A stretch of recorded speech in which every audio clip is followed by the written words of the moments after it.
Hey, it's 3.2 Organization and Presentation Criterion C.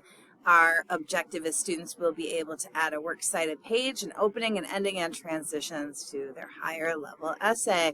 Just what you wanted, right? A chance to make your intro now. All right. So you've got a graphic organizer in your packet, and I want you to fill in some of this if you would be so kind. I made this based on the 5-paragraph essay model, but at this point, we're going beyond the 5-paragraph essay model, right? Because we geniuses have many more things to say than can be fit into just 5 paragraphs. But the 5-paragraph essay model usually talks about this inverted pyramid, upside down pyramid.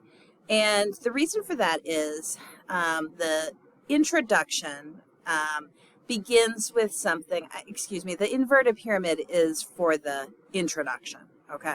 So when we're talking about organization, we often talk about the beginning, middle, and end, right? And so the inverted pyramid is for the beginning, the introduction, which should be 1 paragraph for the higher level essay. The hook is what you start with, and the idea is that it's broad, and so that's why it's so wide up at the top of this graphic, this inverted pyramid, and meaning it's open, easy to understand by a wide audience. But you do want to avoid the old kinds of hooks that you learned when you first started writing 5-paragraph essays, because this, as a higher level essay, needs to be really focused on the literary analysis you're going to do. So start briefly with an interesting hook, but make sure that that hook is short and that it ties directly into your line of inquiry. Don't ask a question. It just doesn't work very well in literary analyses, okay? Background information is what connects the hook to the thesis statement, and you're going to include whatever it is the reader needs to know in order to make sense of your argument. You want to get specific here in terms of context, historical context, and things like that, as long as it connects with what you are arguing in your paper. And then, of course, you end with your thesis statement, your central argument. And this thesis needs to be an interpretive argument that answers the line of inquiry, right? And be sure to include these aspects in that thesis statement. You need the name of the text and author, the genre, literary aspect, and rich idea. And there we have an example for you. Let's move on to the middle of the essay. You'll need at least 3 body paragraphs, but you may very well have more than 3 body paragraphs. I think the sample that you've been reading in your packet, let me quick count how many they have. 1, 2, 3, 4, 5. They have 5 body paragraphs. And, it's really up to you how many you have. I think it can work with long body paragraphs and short body paragraphs. It's really up to you and what your style is. But what you want to make sure is to make a claim in each body paragraph that supports the thesis. You're going to argue the claim by analyzing and evaluating several textual examples as support. Things to think about the order of the claims. Maybe you want to start your first paragraph with your weakest claim and then move to a stronger. Or maybe you want to move chronologically, like the sample paper about Frederick Douglass, which starts at the beginning of the book and then moves chronologically through. At the end of the paragraph, though, you do want to have a transition to the next paragraph, and in order to do that, you have to link whatever idea is in here with the idea that is going to be in the next paragraph by writing a sentence at the end. Paragraph. Now, the sample essay that we've been reading did not do that, and that's one thing that could be improved upon in that sample essay. Make a second claim that supports the thesis statement in the next body paragraph, and continue arguing the claim by analyzing and evaluating several textual examples as support. Stay focused by asking yourself, how does this paragraph answer my line of inquiry? How does it support my argument? And keep in mind that the best transitions are full sentences that link an idea from the current paragraph to the next paragraph. Make a third claim at least, and maybe you'll make a fourth, maybe you'll make a fifth. And do the same with analysis and evaluation. Be sure to get back to the language of the thesis statement at the end of each body paragraph. And that last body paragraph with a concluding sentence that uses language from the thesis rather than a transition into the conclusion. That's the easiest way to end your final body paragraph. All right, then we move into the conclusion, which is a pyramid. It's a right side up triangle. And here we start with the thesis, that point. And then we briefly sum up our ideas and leave the reader something to think about. Keep this paragraph short. No need to go beyond 50 words. All right. Well, when we are talking about criterion C, here is the rubric, the criteria for it. We already talked about in the last unit integrating quotes. We're moving now to this other part of criterion C, which is how well organized and developed is the presentation of ideas in the essay. And in order to score a 5, here is how it would be described. The essay is effectively organized and cohesive. The line of inquiry is well developed. Believe it or not, IB sometimes awards a 5 for criterion C. And so let's try for a 5 for this one, okay? Let's see if I can get to the next page.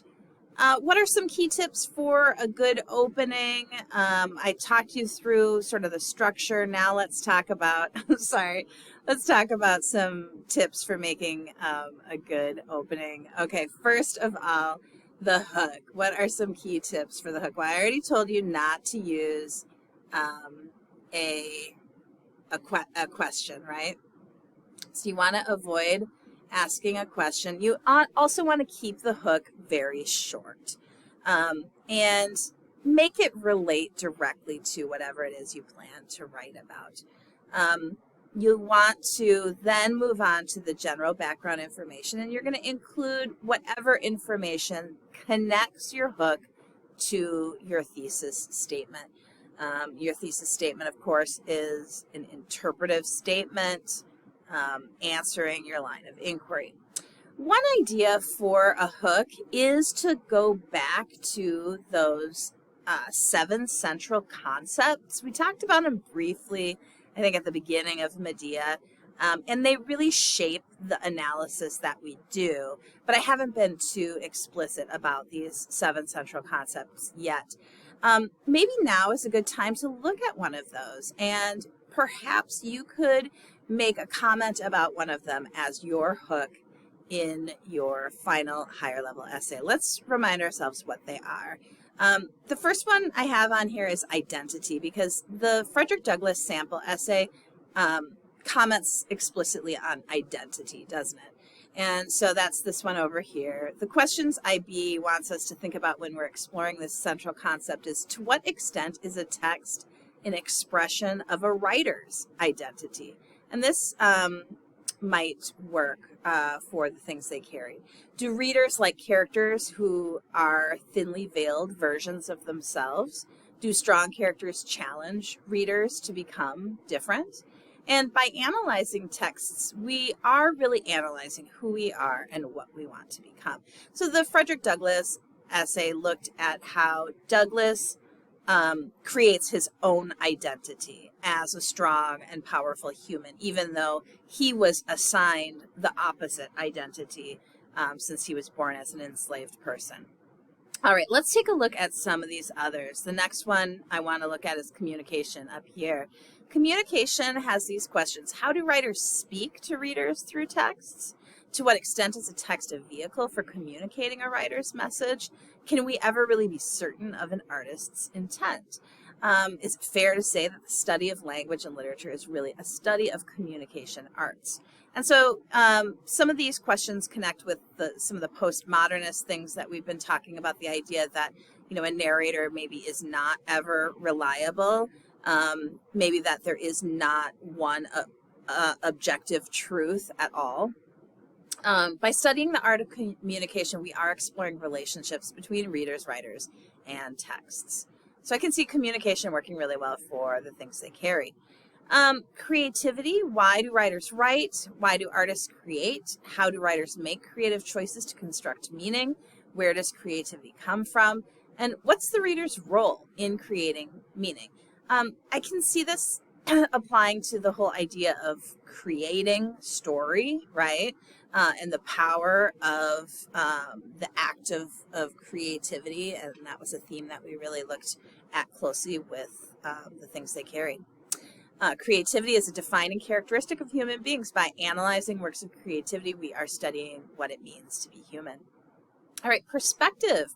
I can see this one working really well for the things they carry, but also for Medea. How do texts offer readers new perspectives on life? How can a character give us a window into a world? How do narrative techniques shape the reader's understanding of a story? This one works really well with what we have done as far as voice, creating truths in both texts we've read for semester. How is it possible for readers to have contradicting interpretations of a text? By exploring perspective, we are exploring diversity and developing our ability to show empathy. Culture is the next one. No, I'm just kidding. Representation is the next one. We're back over here. And for this one, can fiction represent reality? How are characters fair representations of people? By studying texts and literary works, we engage in a dialogue about how the world works and how the world could be. Culture is the next one. To what extent is a text a product of culture or tradition? And so I could see this one working well with Medea. How do texts and literary works express the values and beliefs of a society? I think Euripides was challenging some of those values and beliefs of his society and offering a proto-feminist critique of his society. And so this topic, this central concept would work well when writing about Medea. To what extent can texts shape cultural values? To understand a text is to understand the time and place in which it was written and read. All right, I think we have one more, transformation. How can the reading of a text be transformative for the reader? How can words change the world? Beauty. Beauty can save the world. Back to that idea. How do readers write about texts? How do readers rewrite texts? By studying the transformation of texts, we are studying the evolution of humanity. Ooh, deep things here, huh? Good stuff. Okay, let's move on. What you want to avoid for in your introduction, I've already told you to avoid the question, right? You want to avoid asking a rhetorical question. Let me get to my notes here. And, you know, those are the like, have you ever wondered kinds of questions that you liked to write when you first started writing essays. And they're just not appropriate anymore for literary analysis. I'm sorry. You also want to avoid lengthy philosophical reflections. You can make a philosophical reflection. You just want to keep it short and directly related to the point you're going to argue. And you also want to avoid being too informal or too distant from that central argument in your thesis statement. Always stay focused on that point. That point that you're making is so important. All right, here's a sample. The stories told in The Things They Carried are works of fiction, yet some are proclaimed to be truer than if they actually happened. Interesting comment. Here's the background information that they use, and take a look at the specifics here, the specific context they include. The stories surround a platoon of American soldiers in the midst of the Vietnam War, and yet there's seldom mention of the enemy, the Viet Cong. When the enemy is mentioned, it's minimal. The one time the main character, Tim, is wounded, he blames an inexperienced medic for his pain instead of the Viet Cong. The conflict in the story seems to be free from Vietnam in that it could take place in a different war around a similar time period and still have the same elements, the same meaning. This suggests that the American soldiers did not see the Vietnamese as their enemies and that the main conflict throughout the war was the internal conflict for deciding to participate in the war, which led to immense guilt. So they're making a specific point about guilt that requires some explanation of guerrilla warfare and how that worked in the Vietnam War, and so they've done that. Here's their thesis statement. In the novel, The Things They Carried, Tim O'Brien uses a changing and misleading narrator as a creative force to illustrate the guilt experienced by American veterans of the Vietnam War. All right, and so here we see the hook is the first sentence, and then we have all that background information, and then we end with the thesis statement. All right, how about tips for a good ending? Well, we need to restate the central assertion, the thesis statement, and you can do it in a shorter way, keep it shorter, and just change the language a little bit rather than completely repeating. Sum up your argument in just a sentence or two. Again, we want to stay really short. Leave the reader with something interesting about the text and directly related to your central assertion to think about. And did I say it should be short?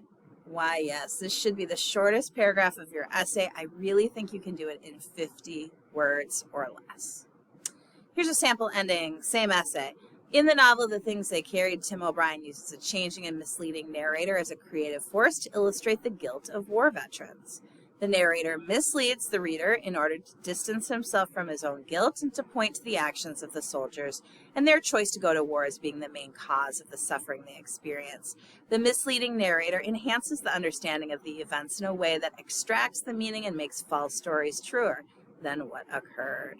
So it leaves us with that interesting idea of how, once again, of how fiction can be truer than the truth. All right, key tips for transitions. You do want to write these as full sentences, and they should connect the current idea with the next idea. They should feel natural and not forced. At first, you can't even tell that they're transitions because they are seamless. They're stitched together so beautifully. Here's an example. Body paragraph 1, the first claim, Tim O'Brien explores the theme of guilt by using the motif of weight, specifically in situations that involve grief. Here's body paragraph 2, claim. Tim O'Brien explores the theme of innocence by using the motif of weight to remove guilt. Now here is their transition. You cannot have one without the other. Innocence and guilt are codependent. So they're using this idea and writing a sentence that would go in this paragraph, connecting the two. Okay, Works Cited page, Medea and The Things They Carried are in Schoology. You can steal them and submit them as your own because they're just Works Cited pages. There's nothing unique about them. The only thing to consider is if you used a secondary source of some kind, you do need to include that now in your Works Cited. So now is the time to find that and figure out how to put that in your Works Cited page. Ask me for help if you need it. So you're going to list all the sources you used in the essay. And when you add it to your actual essay, it's a separate page titled Works Cited. Make sure it's double spaced, has that hanging indentation, alphabetical order by the first term in each entry. You can just copy mine and submit it as your mastery check for 3.2. I know. It's a gift. It's a gift to you, geniuses, to show you you are loved. Okay, that's all I got for you. Oh, yeah, and do that if you need to. Oh, other tips are here. Jot these down too. And remember, the best writers are tireless revisers. They read, reread, and reread some more. Good luck as you revise.